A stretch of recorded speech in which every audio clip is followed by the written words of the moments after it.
11월 26일 성경 읽기 시간입니다. 우리 오늘은 로마서 3장에서 4장에 있는 말씀을 읽겠습니다. 3장.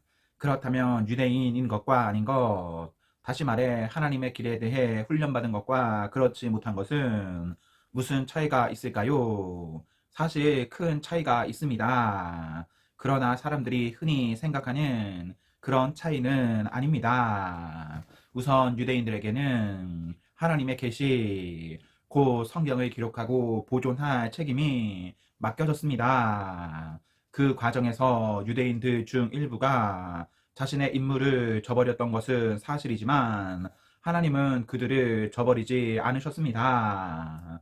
여러분은 그들이 신실하지 못했다고 해서 하나님도 신실하기를 포기할 수 있다고 생각합니까?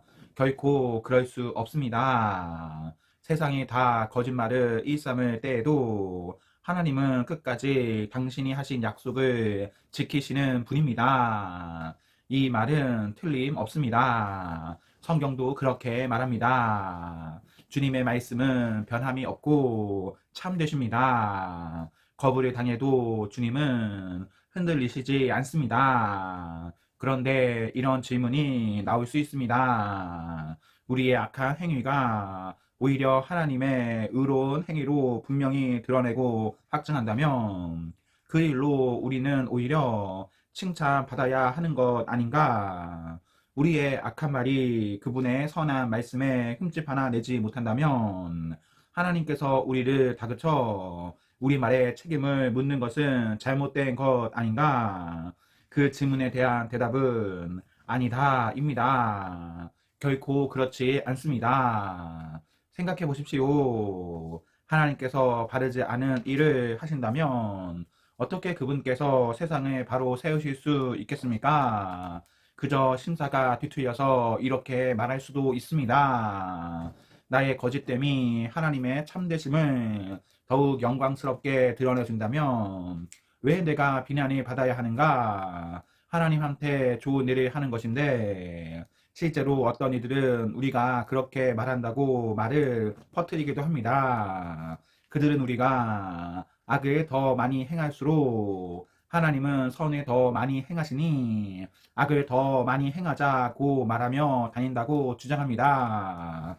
이는 순전히 중상모략인 것을 여러분도 잘 아시리라 믿습니다. 그렇다면 우리의 처지는 어떻습니까? 우리 유대인들이 다른 이들보다 더 운이 좋은 것일까요? 사실 그렇지 않습니다. 기본적으로 우리는 유대인이든 이방인이든 모두 똑같은 조건에서 출발합니다. 다시 말해, 우리는 다 죄인으로 출발합니다. 이 점에 대해 성경은 더할 나위 없이 분명합니다. 바르게 사는 자 아무도 없다. 단 한 사람도 없다. 사리 분별하는 자 아무도 없고 하나님께 깨어있는 자 아무도 없다. 다들 잘못된 길로 접어들어 다들 막다른 길에서 헤매고 있다. 바르게 사는 자 아무도 없다. 그런 사람 단 한 사람도 나는 찾을 수 없다. 그들의 목은 입 열린 무덤이요. 혀는 진흙 비탈기처럼 반지르르하다. 하는 말마다 독이 서렸고 입을 열면 공기를 오염시킨다. 올해의 죄인이 되려고 각축전을 벌이며 세상을 온통 비통과 파멸로 어지럽힌다. 사람들과 더불어 사는 법이라고는 기본조차 모르는 그들, 하나님은 안중에도 없다. 그렇다면 분명하지 않습니까? 성경에 기록된 모든 말씀은 다른 사람에 대한 말씀이 아니라 바로 우리에게 하시는 말씀입니다. 성경은 처음부터 우리를 향한 말씀이었습니다. 또한 명백하지 않습니까? 우리는 하나같이 다 죄인이며 다 함께 한 배를 타고서 가라앉을 수밖에 없는 사람들입니다.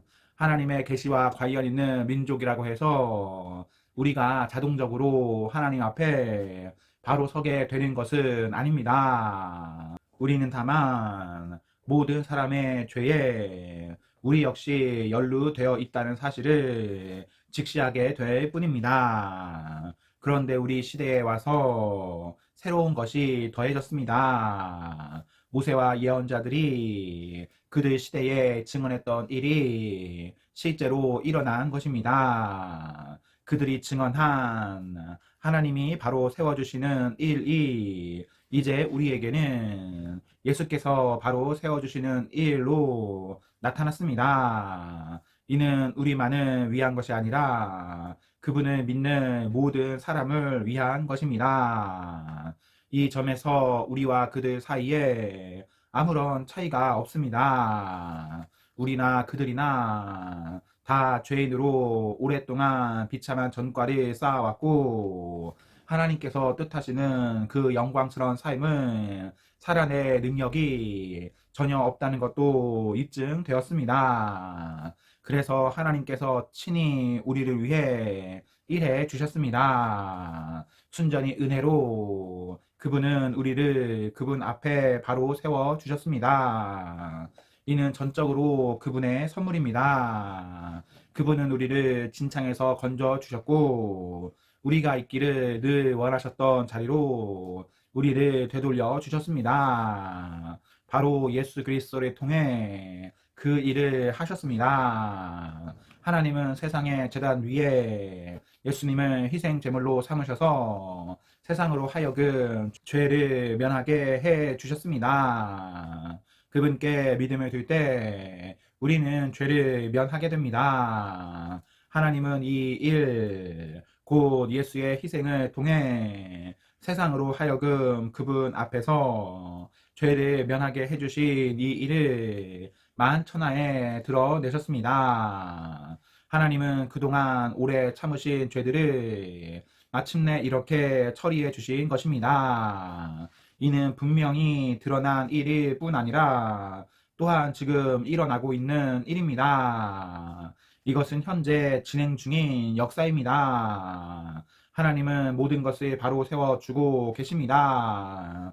또한 우리로 하여금 바로 세워주시는 그분의 의로우심 안에서 살 수 있게 해 주십니다. 그렇다면 우리 교만한 유대인들의 옥신각신하는 주장들은 어떻게 되는 것입니까? 무효가 되는 것입니까? 그렇습니다. 무효가 되었습니다. 우리가 알게 된 것은 이것입니다. 우리가 행하는 일에 하나님이 응답하시는 것이 아니라는 것입니다. 사실은 하나님이 행하시는 일에 우리가 응답하는 것입니다. 마침내 우리는 이 사실을 깨닫습니다. 우리의 삶이 하나님과 또 다른 모든 사람들과 발맞춰 나가려면 우리가 그분의 발걸음을 따라가야지 거만하고 초조한 마음으로 우리가 행진을 이끌려고 해서는 안 됩니다. 그렇다면 하나님에 대해 독점권을 가졌다고 하는 우리 유대인들의 교만한 주장은 또 어떻게 되는 것입니까? 이 또한 무효가 되었습니다. 하나님은 유대인들의 하나님일 뿐 아니라 또한 이방인들의 하나님이기도 합니다. 하나님은 오직 한 분이신데 어찌 그렇지 않을 수 있겠습니까? 하나님은 당신이 하시는 일을 기꺼이 받아들이고 그 속으로 뛰어드는 사람이면 누구나 다 그분 앞에 바로 세워 주십니다. 우리 종교의 제도를 따르는 일일 뿐 아니라 우리 종교에 대해 들어본 적 없는 일이도 마찬가지입니다. 그런데 우리가 초점을 우리가 행하는 일에서 하나님이 행하시는 일로 옮긴다는 것은 하나님의 규례와 법도를 신중히 따르던 삶을 취소한다는 말일까요? 전혀 그렇지 않습니다. 오히려 우리 삶 전체를 제자리에 놓음으로써 그 삶을 더 굳세게 세웁니다. 4장. 그렇다면 우리 믿음의 첫 조상 아브라함 이야기를 이 새로운 관점에서 보면 어떨까요? 만일 아브라함이 하나님을 위해 이룬 일로 하나님의 인정을 얻어낸 것이라면 당연히 그 공로를 인정받았을 것입니다. 그러나 우리에게 전해진 이 이야기의 주인공은 하나님이지 아브라함이 아닙니다. 성경은 우리에게 이렇게 말합니다. 아브라함은 하나님이 그를 위해 하시는 일에 뛰어들었다. 바로 그것이 전환점이 되었다. 그는 자기 힘으로 바로 서려고 애쓰는 대신에 하나님께서 자신이 바로 세워주실 것을 신뢰했다. 만일 여러분이 열심히 해서 어떤 일을 잘 해낸다면 여러분은 보수를 받을 자격이 생깁니다. 그때 여러분이 받는 것은 임금이지 선물이 아닙니다. 그러나 여러분이 그 일을 감당할 수 없어 오직 하나님만이 하실 수 있는 일이라고 인정하고 그분께서 해주실 것을 신뢰한다면 바로 그 신뢰가 여러분을 하나님에 의해 하나님 앞에 바로 세워줍니다. 이렇게 하나님 앞에 바로 서는 일은 여러분의 힘으로 아무리 오랫동안 수고하고 애쓴다 해도 결코 해낼 수 없는 일입니다. 이는 전적으로 그분의 선물입니다. 이 새로운 관점은 다윗에게서도 확증됩니다. 그는 자신의 공로 하나 없이 오직 하나님께서 모든 것을 바로 세워주실 것을 신뢰하는 사람은 복이 있다고 말합니다. 그 범죄가 지워지고 지은 죄 말끔히 씻기는 사람은 복이 있다. 주님께 그 죄를 청산받은 사람은 복이 있다. 혹시 여러분은 이런 복이 우리 종교의 길을 따르는 할례 받은 사람들에게만 선언된다고 생각합니까? 우리가 따르는 길에 대해 들어본 적 없는 사람들, 하나님께 훈련받아 본 적 없는 사람들도 이런 복을 받을 수 있다는 생각은 못 해봤습니까? 일단 우리 모두가 동의할 수 있는 사실부터 말해 보겠습니다. 아브라함이 하나님께 합당하다고 선언된 것은 그가 하나님께서 그를 위해 하시는 일을 받아들였기 때문입니다. 그렇다면 생각해 보십시오. 그 선언이 내려진 것은 그가 할례를 언약 의식을 통해 몸의 표시를 받기 전이었습니까? 그 후였습니까? 맞습니다. 표시를 받기 전이었습니다. 그렇다면 그가 할례를 받은 것은 하나님께서 그를 당신 앞에 바로 세우시려고 오래전부터 그를 위해 일해 오신 것에 대한 증거이자 확증의 의미였다는 뜻입니다. 아브라함은 다만 하나님의 이 일을 자신의 온 삶으로 받아들였던 것입니다.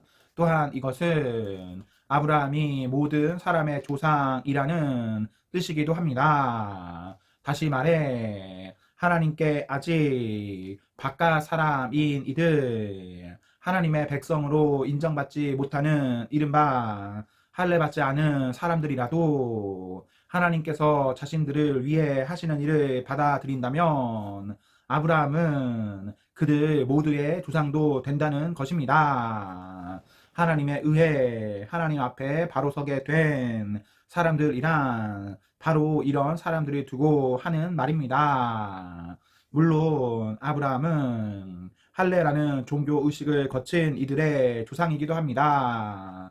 그러나 이는 그들이 행한 그 종교 의식 때문이 아니라 하나님께서 그들을 위해 행하시는 일을 믿음으로 받아들이는 모험의 삶을 살기로 그들이 결단했기 때문입니다.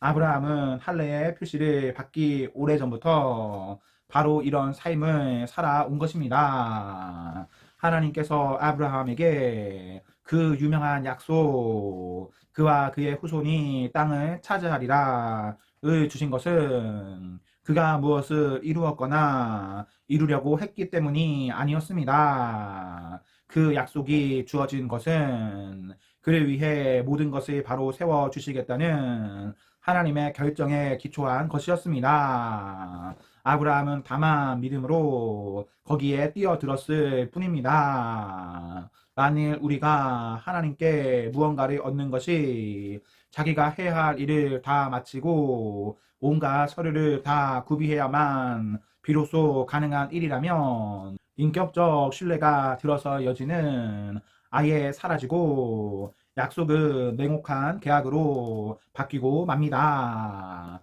그런 것은 거룩한 약속이 아닙니다. 사업상 거래일 뿐입니다. 빈틈없는 변호사가 깨알 같은 글씨로 작성한 계약서는 우리가 얻을 것이 전혀 없을 것이라는 사실만 확인해 줄 뿐입니다. 그러나 애초에 계약이란 없고 약속만이, 그것도 하나님의 약속만이 있는 것이라면 그것은 여러분이 깰 수 있는 것이 아닙니다.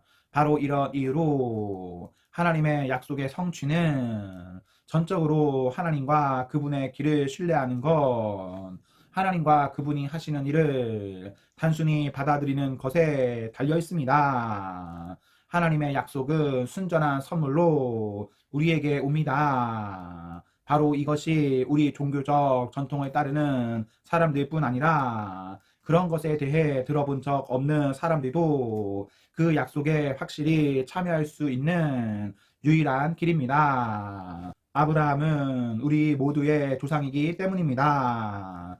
그는 우리 민족의 조상이 아닙니다. 그렇다고 한다면 그것은 이야기를 거꾸로 읽을 것입니다. 그는 우리 믿음의 조상입니다. 우리가 아브라함을 조상이라고 부르는 것은 그가 거룩한 사람처럼 살아서 하나님의 주목을 받았기 때문이 아닙니다. 하나님께서 보잘것없던 아브라함을 불러 대단한 사람으로 만드셨기 때문입니다. 성경에서 우리가 늘 읽는 말씀, 하나님께서 아브라함에게 하신 말씀이 바로 이것 아닙니까? 내가 너를 많은 민족의 조상으로 세운다. 아브라함은 먼저 조상이라고 불렸고 그런 다음에 조상이 된 것입니다. 그것은 오직 하나님만이 하실 수 있는 일을 하나님께서 하실 것으로 그가 담대히 신뢰했기 때문입니다. 하나님께서는 죽은 사람들을 살리시고 말씀으로 무에서 유를 만들어내시는 분이십니다.